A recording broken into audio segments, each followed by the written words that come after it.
everyone, welcome to the community classroom. This is Dr. Tracy McCarthy, psychologist, attorney, and educator, and we are going to be talking about the issue of juvenile law, and we're going to look at the most important Supreme Court cases involving juvenile law, involving juveniles and those who are involved in the juvenile justice system or who are at risk for being involved in the juvenile justice system. And so this is something that is beneficial for parents, it's beneficial for teachers, it's beneficial for juveniles themselves, also beneficial for social workers and psychologists who may be doing evaluations or working with court-involved youth. And before we go any further, if this video appears on a channel other than Dr. Tracy McCarthy, the video is stolen and unauthorized. Who is willing to try? To bring you up to speed, if you're not familiar with it, the juvenile justice system is a separate legal system, a separate court system. It's separate from the adult criminal court system, even though there is a relationship. And so the juvenile justice system is a special law system that deals with legal concerns and rules and policies related to children and youth, basically from 0 to 18. It can go to 21 depending on the circumstances.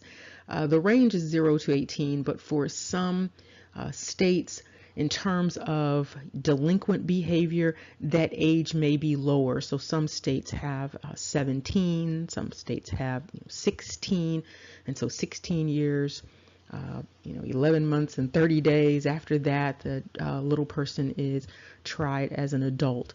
And so you just need to check for your individual state because every state is different and it has a different law regarding those age limits. What we're going to be looking at are the landmark juvenile cases out of the Supreme Court of the United States.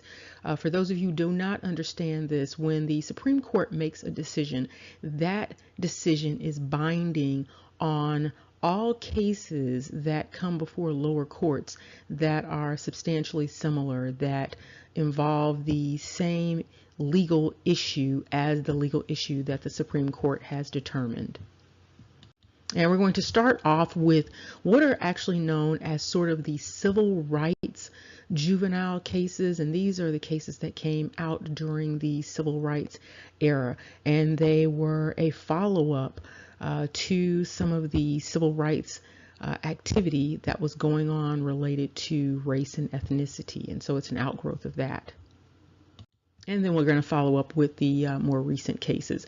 These are pretty much the most important cases in terms of juvenile law. And so those of you who are involved with juveniles or juveniles yourselves, these are very important cases for you to know. And Kent versus the United States is perhaps one of the most important cases. This comes out of what's known as the Kent-Galt-Winship era, and these are those civil rights cases that I mentioned. The Kent versus the United States case came out in 1966, and what it determined was that all juvenile courts have to consider certain things before they certify a young person to be sent to the adult criminal court system. And so there are things that the courts must look at before sending a child off, or what's known as waiving jurisdiction. And so they need to look at the seriousness of the offense that's being alleged. They need to look at issues such as the protection of the community. Does this little person, present a serious risk of harm? They need to look at the aggressiveness that was utilized. Was there violence? Was it premeditation? Was there injury involved? What is the evidence in the particular case? How are other alleged offenders, or sort of little co-defendants, if you will, how are they being treated? What's the maturity level of the little person? They need to look at the home situation. They need to look at the attitude of the young person. What has been their pattern of living? Have they been chronically delinquent? They need to look at the previous history of juvenile delinquency, their educational record, the likelihood that the child can be rehabilitated. And so they're going to look at school record. They're going to look at developmental history. These are the things that the court needs to look at in making that determination. And so what this means is that parents and attorneys and juveniles need to work together to make sure that all of these issues are addressed so that the system treats the child in a fair manner. And so all these things need to be taken into consideration. And the more information that the defense attorney has, the better they can present the case to protect the child and perhaps keep them in the juvenile system if that's where they need to be. Now, of course, for some children, their track record may be so bad and there may be a lot of things going on and they may not have what's considered a reasonable likelihood of being rehabilitated by the time they reach adulthood. And in some of those cases, they won't be able to remain in the juvenile justice system and they may be sort of waived out, certified to stand trial in the adult criminal court system. And the next important case is in re Galt. This basically means regarding Galt, and Galt is a child. And this is out of 1967, and this is again a very important case. This is a very important case overall for all juveniles, not just those who may be certified to stand trial as an adult. And so this particular case gave juveniles pretty much most of the rights that adult criminal defendants have. So it's a very, very important case. And prior to this, the juvenile court was treating juveniles in a pretty arbitrary manner, and so their rights were not protected. And so this case came along and gave them many rights. Of course, they still do not have a right to trial by jury, but these are some very important rights right here.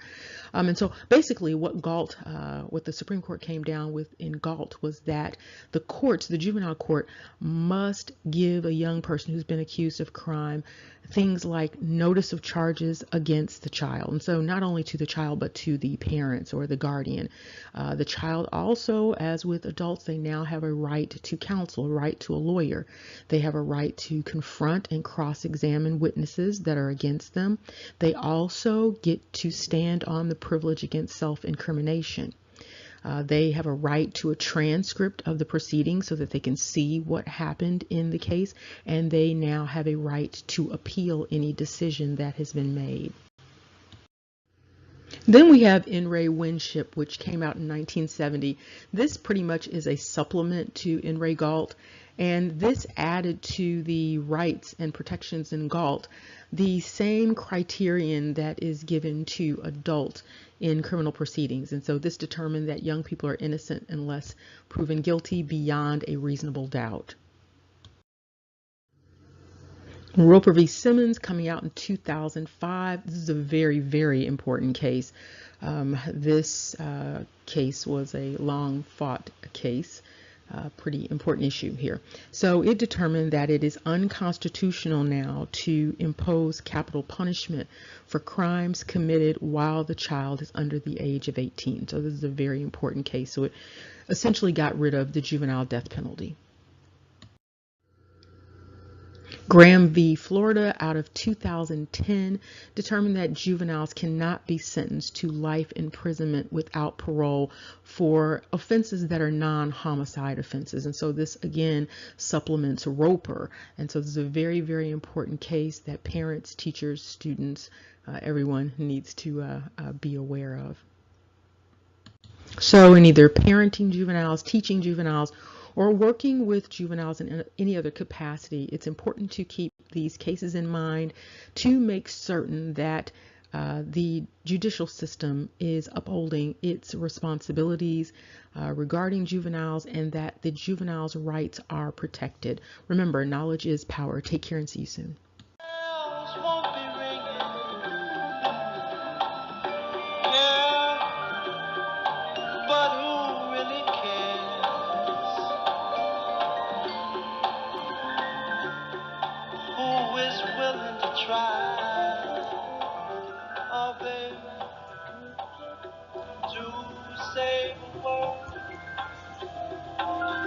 That is